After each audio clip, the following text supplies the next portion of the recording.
We call it the Madhouse. Contact already in turn 1. Tonight we explore the history behind this one-of-a-kind track. Stadium, the energy, the vibe, you can't create this anywhere else. What it means to the community, Man, that's a massive pileup. its future, and the people behind the madness. You walk through the gate of this place, you've got a bullseye on your back. Madness at the Madhouse. A WXII Racing Return Special.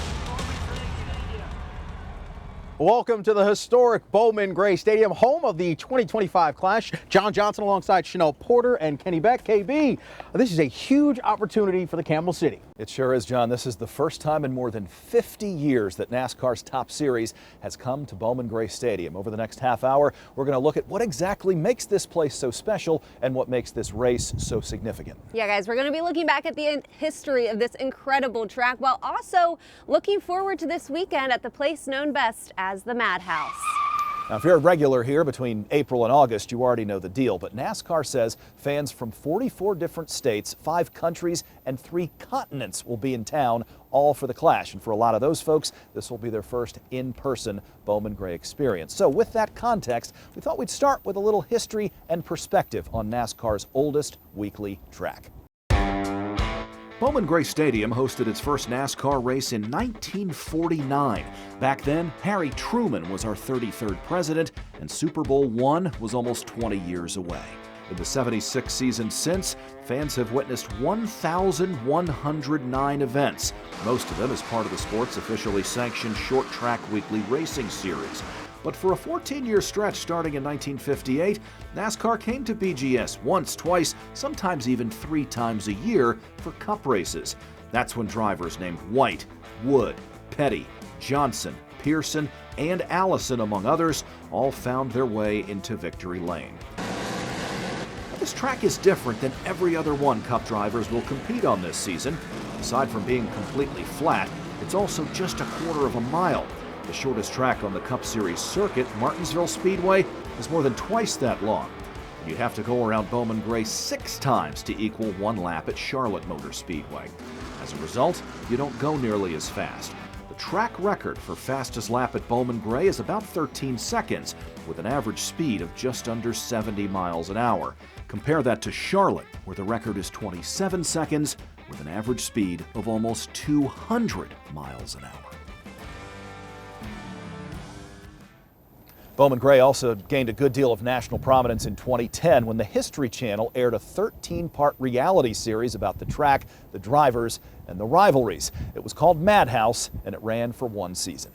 And John, fans aren't the only ones that got to check out that documentary. The drivers took a shine to it as well. Yeah, that's right. Some even know this experience of driving on Bowman Gray personally. Ryan Blaney is one of NASCAR's best drivers. He's also got the hardware to prove it. 13 Cup Series victories, a 2022 All-Star Race win, and a 2023 NASCAR Cup Series championship. But the road to the top didn't happen overnight. In fact, it began at the grassroots level, right in the triad, with Bowman Gray having a particular impact. I ran there, I ran a Bandolero there when I was probably 10. Back when I ran it, there was no catch fence there, right? So you had people hanging over the barrier, you know, giving you whatever signal they wanted to give you on any given lap. And I remember glancing and seeing these people do it. Blaney's affinity for the Madhouse isn't strictly related to driving. He's also sat right in these stands on a Saturday night.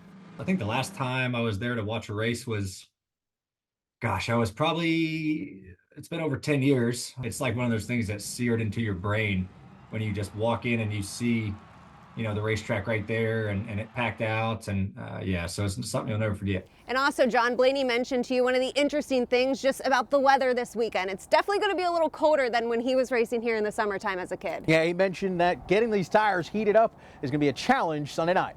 Now, the Wood brothers' introduction to racing began with literally $1 and a dream, and it made them one of the most successful families in NASCAR history. Saturday night racing at Bowman Gray Stadium is a special event. For many, it's a family tradition, and one that dates back to the mid-1900s. So this is a car that actually raced at Bowman Gray Stadium in the 1966-67 range. Wood Brothers Racing is one of NASCAR's most successful race teams. Since debuting in 1953, the team has amassed 100 Cup Series victories, beginning with the founder in Glenwood, to Dan Gurney, to supporting future legends like Dale Jarrett, to the next generations like Josh Berry. At 90 years old, Leonard Wood has seen it all.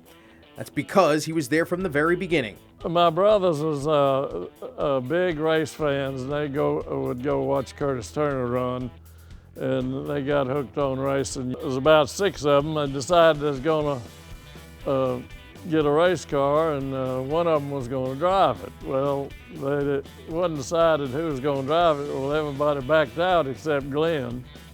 And Glenn went down to this Morris Speedway with his personal car, and he had a friend who was already doing quite well.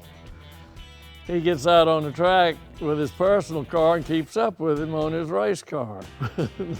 So he figured that, you know, if he had a real race car, that he could do pretty well. With the help of a friend and $50, Glenn purchased the team's first car.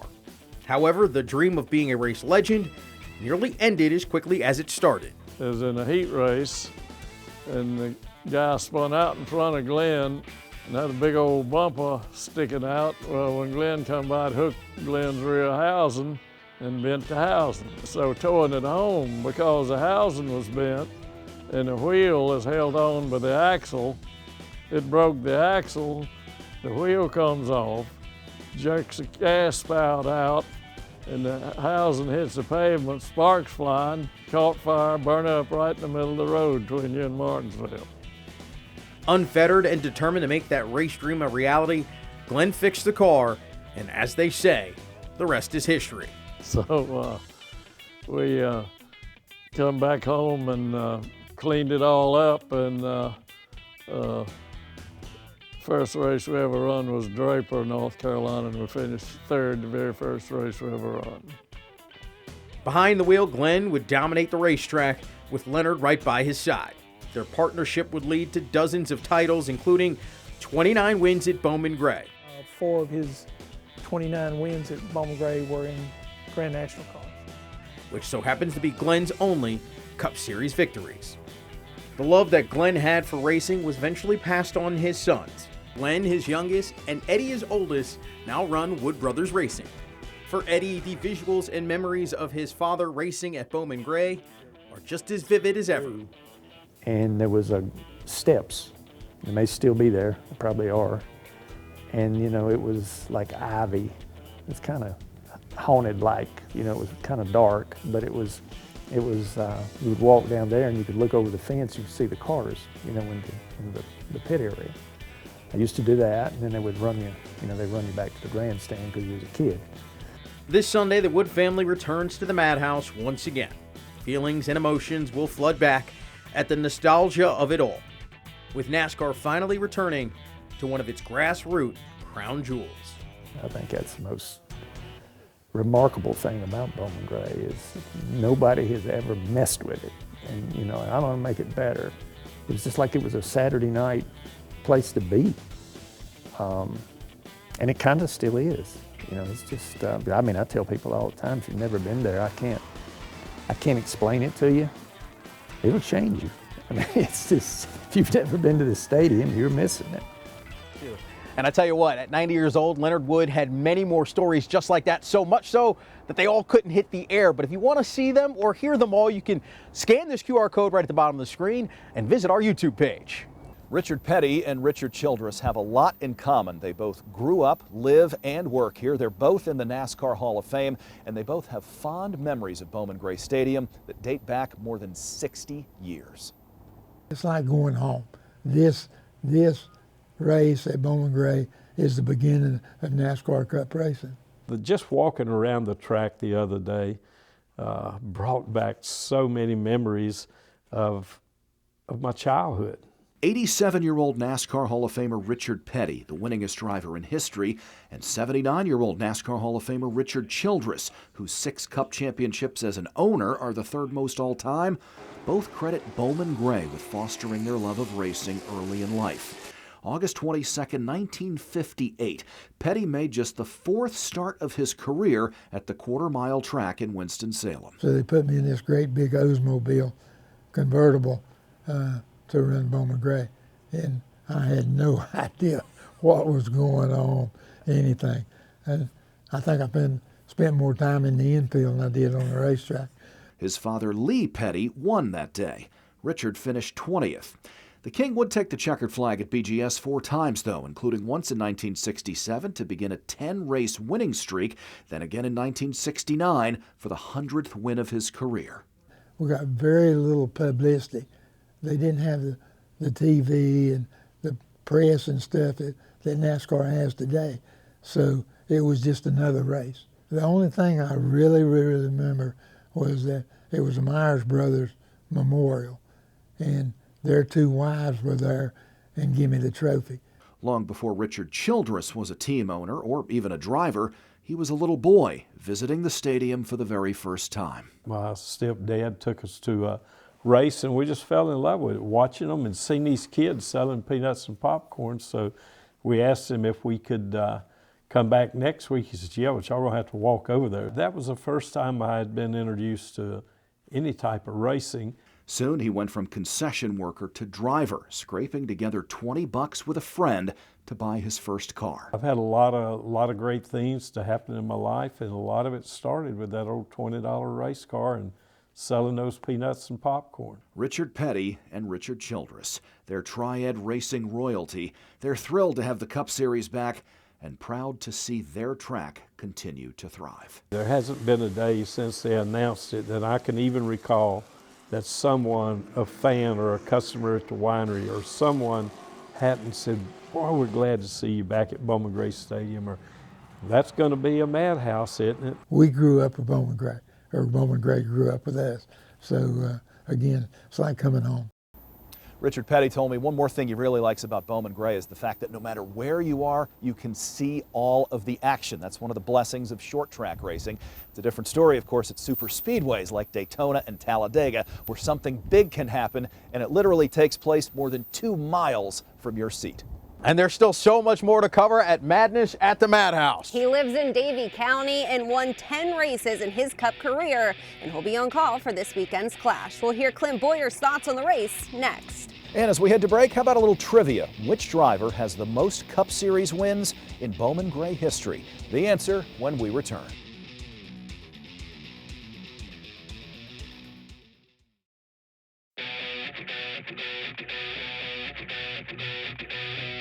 We are back. Let's figure out that trivia question. Before the break, we asked which driver has the most Cup Series wins in Bowman Gray history. The answer, Rex White, who found victory lane a whopping 6 times in the track's 29 Cup races. Junior Johnson, Richard Petty, and Glenn Wood are all tied for 2nd place here with 4 victories apiece.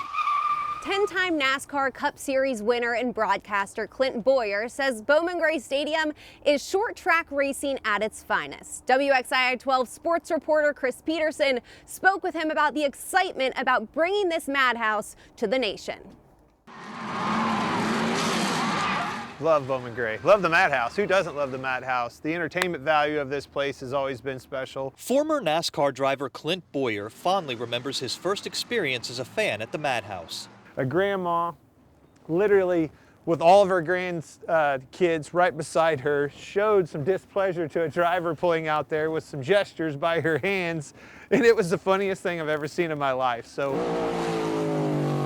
He's also run a few laps at the track while testing the Gen 7 car. I got in there and made some laps around this place and realized just how small a quarter-mile bull ring really is. I would go ahead and dub this. I don't know if they do, but I would call this the Widowmaker. You do not want to be right there. Boyer says what makes this track so special is how close the fans are to the action. Unfortunately, that's what makes it so tricky for the drivers. You see how wide the track is, how even it is everywhere except over there where those grandstands come right out to the very edge of the wall of the racing surface. No room to get off of turn 4 for the dash to the finish line. Boyer joked about whether they'll let the winner do donuts on the football field. Donuts or not, whoever does win will make history. You know, if you just won this race the clash at Bowman Gray, the first one, the inaugural race here in the Cup Series. If you could win this race in front of 17,000 standing room only fans, there's no feeling better than that. Now Boyer says this race will be won coming off turn 3. Now, while the drivers get all the glory, there's an army behind them that makes it happen. They're the unsung heroes of pit row, and one in particular has a special tie to the Triad and Bowman Gray Stadium. With a screeching halt, the clock starts ticking. The average NASCAR pit stop lasts just under 10.5 seconds. For Josh Thomas and the 3 Cars crew, it's practices like these that separate wins on race days and thoughts of what could have been. I've never felt so anxious or nervous, like learning something, jumping out in front of a car going 55 miles an hour with 30 other cars behind it. I would compare us to the NFL kicker, right? You know, he gets his number called and he's got to do his job. He's got to make that field goal if it's a game-winning field goal or not. Josh's road to NASCAR is based in athletics. After starring at North Davidson High School in football, Thomas would play collegiately for Winston-Salem State. In fact, his teammates are former college athletes as well, with guys playing football at Bowling Green and West Virginia, just to name a few. You saw these jackmen down there. He's a big guy, right? He played football. You got to be able to lift these cars up with one stroke on these jacks. You got to be ready to go and just like that. So, I mean, you got to be explosive. You got to be strong. But being involved in racing wasn't always what Josh expected in life. At the behest of his childhood friend's father and needing a job after college, Thomas eventually found his calling. Never been to a NASCAR race growing up. Kind of never watched it until I got into it. I grew up with Austin, and then we played pickup basketball together. Played pickup basketball for a while, and then finally his dad told me, come try out this sport and learn it and hopefully make a career out of it. That convincing has led Thomas on a journey that has taken him from Truck Series champion to a record-setting team with Austin Dillon. It also brought him back to his alma mater, where on Sunday he'll be back in the stadium where he played college football. This time, instead of catching passes, he's hoping to help Dillon pass opponents. The people there are unbeatable, man. You see NASCAR fans, and I swear they're the best fans ever, but you go to Bowman Gray on a Saturday night, man, it's something you've never seen before. So I think it's going to be even more wild to see that whole stadium packed. Now, Austin Dillon isn't the only famous friend of Josh Thomas. In fact, he's good friends with Shy Tuttle of the Carolina Panthers. And coming up next, meet some of the women who help the madness and the magic come right here to Bowman Gray every week. But first, KB, how about a little more trivia for the fans? I've got another one. You ready for this? Tell us who won the very first Cup Series race here at Bowman Gray Stadium and who won the last. We'll have that answer next. This is Madness at the Madhouse, a WXII 12 Racing Returns special.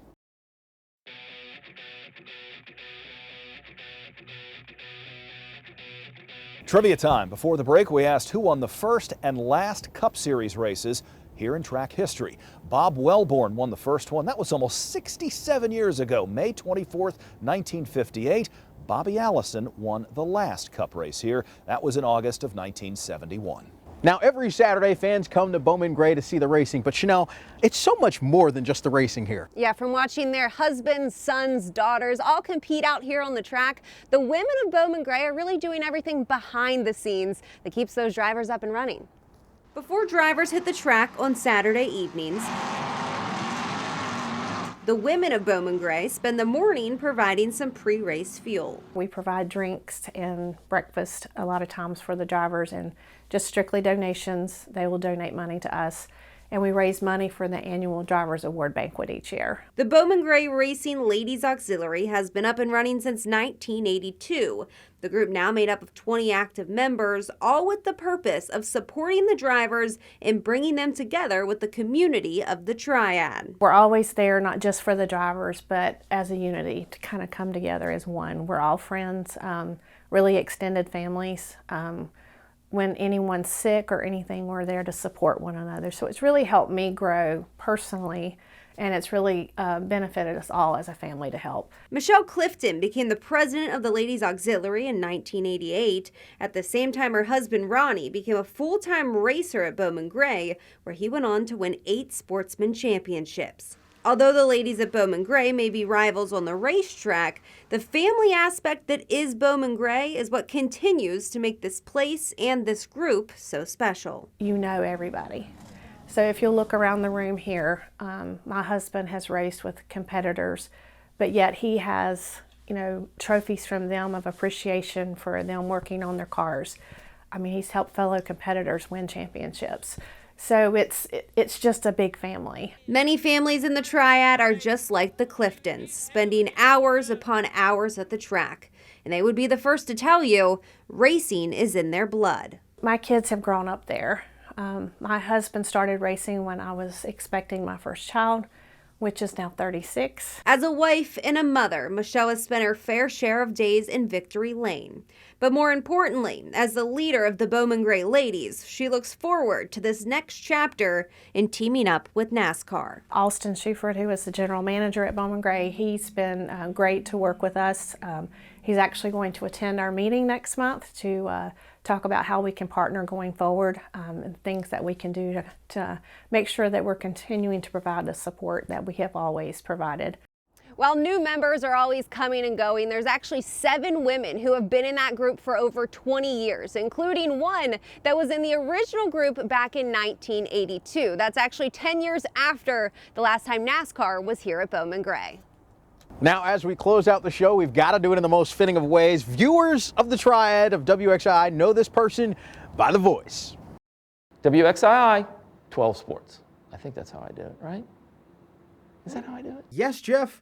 That's exactly how you do it. It's the sportsman. Jeff Ammernick it's our is a closest photojournalist for battle. WXII. But to the good folks of the Triad, he is the voice of Bowman Gray. And Fleming gets a Speeny Brother crunch in retaliation. For nearly 30 years, Jeff has spent his Saturday nights filming the madness, then producing must-see TV at 11 o'clock. It was April or May of 1996. I had just gotten here, and Dave Gordon, the sports guy, said, you can go to Bowman Gray and get the modified race. It should be about 8:30 tonight. So I went over there and shot my first race. And while his filming might be the best in the Triad, folks all clamor for his signature catchphrase. At Bowman Gray Stadium, Jeff Ammernick, WXII, 12 Sports. As time went on, I just decided to make it longer and longer and longer and longer, kind of as a joke. The story took a little arm twisting. Don't fret, because for the foreseeable future, Jeff will be right at the track, delivering highlights on a Saturday night. Celebration for Zach Orr, his first ever Bowman Gray Sportsman title. We know Jeff will be front and center, thrilled to be a part of it. Now, the weekend of action begins Saturday at 11:15 in the morning with the Modifieds Cookout Madhouse Classic practice. That's followed by race qualifying at noon before drivers take the green at 1:45. Later in the evening on Saturday, Cup Series practice and qualifying for Sunday's clash at Bowman Gray. Qualifying will consist of 4 25-lap heat races, with the top 5 from each heat advancing through to the clash. Those who fall outside the top 5 will get one last chance on Sunday. And speaking of Sunday, gates open to Bowman Gray Stadium beginning at 4. The first on-track action begins at 6 with the last chance qualifier. Then only 2 top drivers from the 75-lapper will advance to the nightcap, with green flag action to the cookout clash at Bowman Gray set for 8 o'clock. All right, guys, and we'll make it quick. Who do you think's coming away with the checkered flag come Sunday night? I'm going to go Chase Elliott. I interviewed him here back when he was a teenager. He happened to be getting in some work here for a much lower level. I think it would be a neat full circle moment to see him end up in victory lane at the top level back at Bowman Gray Stadium. And I'm going to stick with the full circle moments. Ryan Blaney, coming back to his home roots and showing the fans what they want to see. You know what? I'll stick with Kyle Larson. He seems to win everywhere, and he's pretty good on these short tracks. I think I'm betting on the favorite here for this one. That'll do it for Madness at the Madhouse. We thank you for joining us. Enjoy all the racing this weekend.